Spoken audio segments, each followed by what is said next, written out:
So today I'm going to be customizing Freddy Jazwares because I'm going to be focusing on this paint in this episode. This is going to be more like 3 parts most likely, and in this part I'm going to focus on repainting him. So the first thing we're going to want to do, of course, is take him apart, which as you can see here, the reason for, of course, taking them apart is so we can sand each piece individually and we can prime each piece individually. Well, since this section is taking quite a bit of time, I'm going to talk about what I'm going to do in the rest of this series, not this video. But anyways, what I'm going to do for Freddy is I'm going to cut the hands and make them bigger using 3D printed pieces, and then I'm going to make the eye holes bigger, make new eyes, and then I'm going to cut the shoulder pieces and actually put them on the body rather than the arm. That should give him a wider range of motion and make him more accurate to the movie, which is the version I'm trying to go for.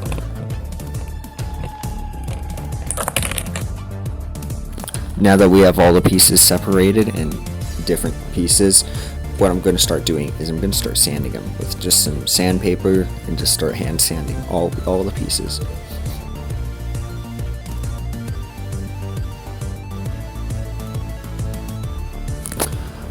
So now that we have all the pieces sanding down, I'm going to take them to the garage and I'm going to start spraying them down with some primer I have. Make sure that you're using the flat one, not the glossy coat primer, because if you do, oh my goodness, it is a nightmare to deal with. So use the flat primer. I should have a picture on screen right now. That's what I'm using.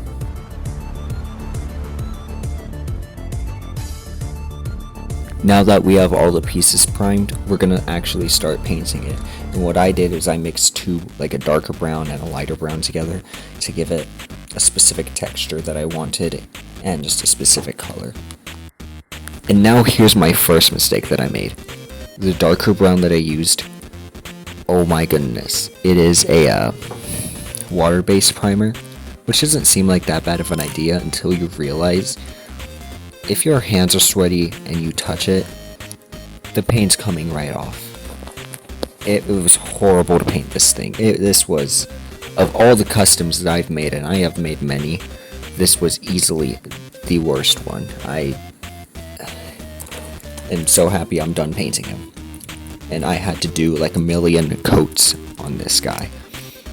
So just go into town, pay the extra money, get acrylic paint. You can't really beat quality when it comes to acrylic paints.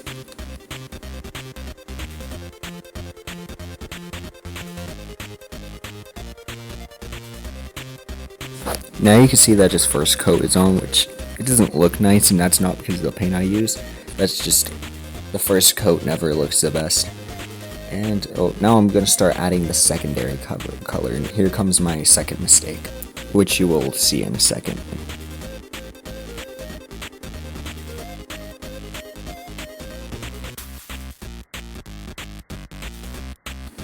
That being, I made a secondary coat too dark, which made him look, that combined with the fact that was the first coat, made him look really bad. But then you can see here I changed it to be a lighter brown as a secondary color, which, man, you could see the improvement there. You agree, I agree, my sister agrees, my mom agrees that it looks so much better with a brighter secondary color.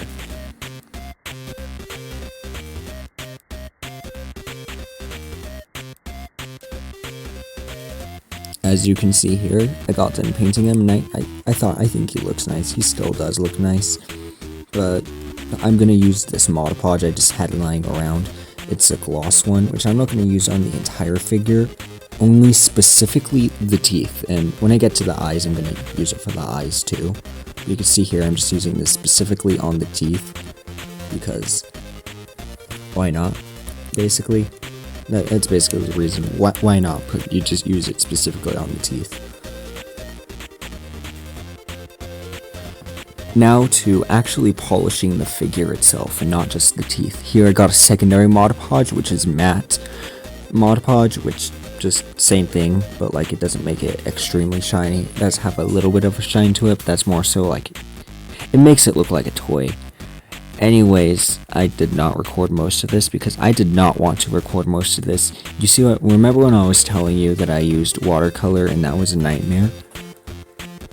It really was, because when I would put it on the figure, it would just turn into actual paint, and it was a horrible nightmare. Eventually I got the first coat on, which made everything so much easier, and I just lathered all of that on him. He has so many coats of this on him just purely because I was anxious I would touch him and the paint would start coming off.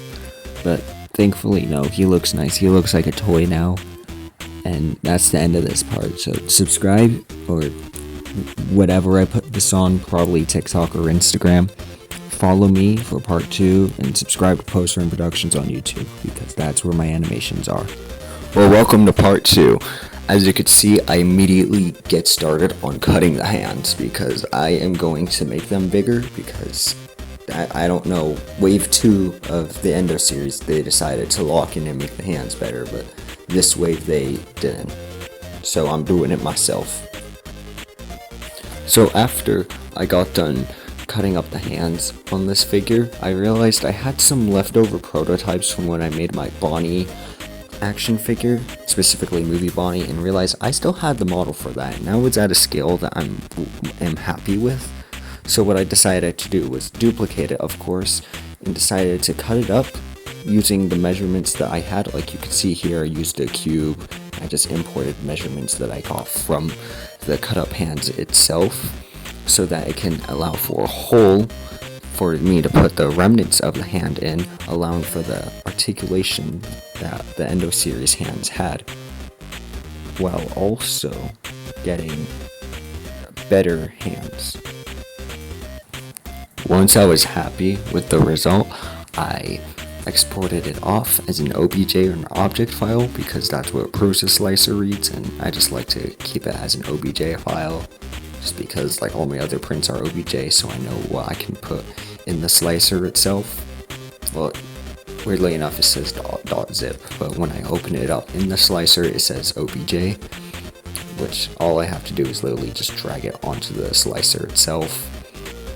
You see there, tinker.obj, open it up, and then I realized that I only had one hand, so I quickly went to grab the other hand. I then hit slice now, which it did exactly what it was supposed to do, but I forgot to enable supports, so I just went back in and re-enabled it, because you're probably going to need supports for this, and I don't want to take extra chances. Even though it's 45 minutes, I kind of don't want to reprint this and reopen the slicer and everything, because I just don't feel like it. So after I exported the G code onto my USB that had my SD card that goes into the actual 3D printer itself. Of course, I named it from Tinker to like Endo series hands or something. I mean, you can read it right here. I don't feel like reading it. I then hit save, which saved it to this USB that also takes a small SD card, and I just took that out, like you can see right here. That small USB with the little SD card, took the SD card out of the little USB, and I set it to print. But it's also worth mentioning, to anyone who has a 3D printer and can't figure out why your prints aren't printing, spray it with some isopropyl alcohol and wipe it down. Okay, when I first started, I could not figure out why I wasn't able to print anything until I found that out. So do that before and after every print. Or I guess just before, you don't have to really do it after. Just remember to do it beforehand.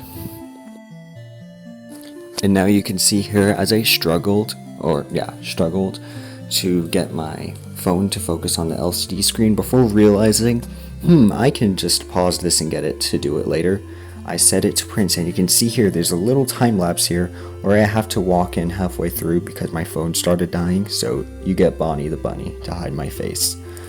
Whereas you can see it printing right now with the black filament, because that's just what I had lying around. Or not really lying around, lying inside the actual printer itself. As you can see here, it got done, so I took it off the build plate, and that took me way too long to figure out why it's not coming off, because I don't know, I'm a little bit dumb. But anyways, it came off in the end. I then of course took off the supports and put them on Freddy, and I was really happy with this. Like you could see here, I started, or not right this second, I started posing him a little bit, being like, I was actually really happy with it. And you can even see if you look at his eyes, I started work on the eyes, but I'll get into that later. And I'm just now realizing I did not sand these down beforehand. Yeah, don't do that, sand down your prints beforehand.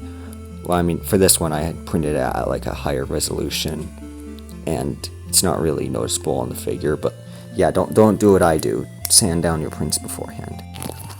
Yo, do you remember this from the first part? After I got done sanding down the figure itself, each individual piece, I started priming it. Remember that? Well, I'm doing it again. Remember to do this before you start painting on anything, on any of your prints. This is what you do right after sanding it. And as you can see here, Freddy doesn't have a face, so I took my mom's nail drill. Of course, I asked, don't do anything behind your mom's back, or that would make you get in trouble. And I used it to drill a little bit at the eyes, at the eye holes, making them slightly bigger, which I feel makes a huge difference. He looks so much better with his slightly bigger eye holes. Of course, this highlights another issue with the eyes, is that they need to be sunken back more. So, of course, back to the slicer. 8 minutes? Wow, that's not that much. 8 minutes, let's set that to print.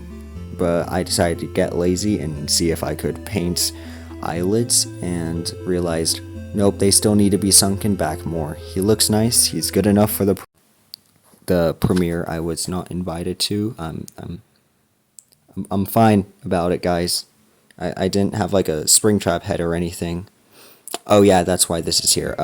I painted his hands. I went through that nightmare again of when I painted him, and went through the nightmare of polishing him, which was horrible. I used the same paint, so I had the same problem. After I got done putting on the polish for Freddy's hand, I started working on the eyes, which I wanted it to be a light blue like it is in the game, so I started mixing up the paint for that.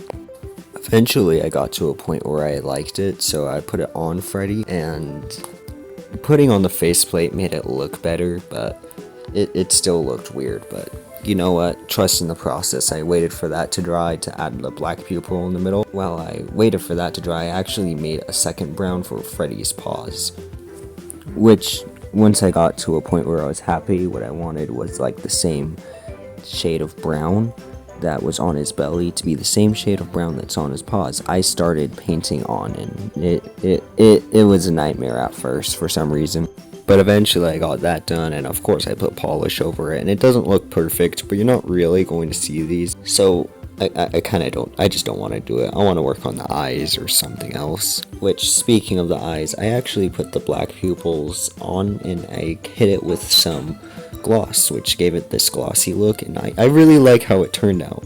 But for now, that's where I'm going to leave part 2 off, because this is like 2 minutes longer than the first, or reaching 3 minutes longer. So subscribe to Post Frame Productions on YouTube. I post my animations there. Please do that. Yep, it's part 3 again, and immediately into it, I'm going to give him head articulation, in the sense of it's not a swivel, it's going to be a Lego ball joint, and most people do it with like a little bar ball piece. However, I decided I'm just going to use one of the Lego joints that I have that I bought for my 3D printed figures. So you can see me doing that here. The first thing I did was I cut the head off. I cut it in between the 2 little like grooves that stick out on the neck, because I saw a tutorial on TikTok that told me to do that. I then of course cut the Lego joint that I had designated for this into the shape I needed it to be, so that it's ready for when I glue it in.